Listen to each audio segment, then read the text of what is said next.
Buenas tardes. Durante filosofía contemporánea tuvimos la oportunidad de ver cómo la filosofía que había mantenido cierta tradicionalidad en el siglo XX tiene de cierto modo un rompimiento y una salida de los términos en que se había trabajado. Y en este mismo sentido vimos cómo filósofos como Nietzsche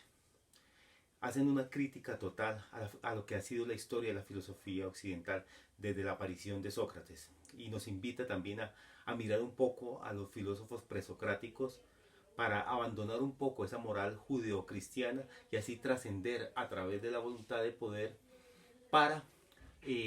ir a estadios que nunca antes se habían alcanzado.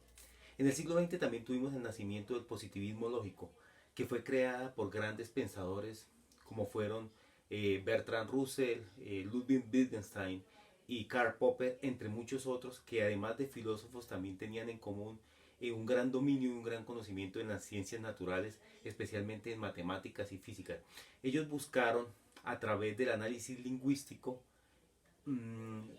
convertir a la filosofía en una ciencia más racional, más positivista y sobre todo una ciencia más parecida a las ciencias naturales, donde se usara un método muy similar al método científico. A pesar de que nunca alcanzaron sus objetivos, sí nacieron grandes aportes hacia la ciencia y ramas del saber como fueron la lingüística y la lógica matemática. También vimos cómo el siglo XX y de hijo de pronto de la ontología de Martin Heidegger nace el existencialismo, que en Francia tuvo gran acogida, especialmente con Jean-Paul Sartre y con Albert Camus. Ellos encontraron en el existencialismo una forma de expresar un mundo como es el de la posguerra, donde el nihilismo, donde la desesperanza reinaba por todas partes, pero ese existencialismo para darle sentido, para darle un sentido más de unión, dijeron también que era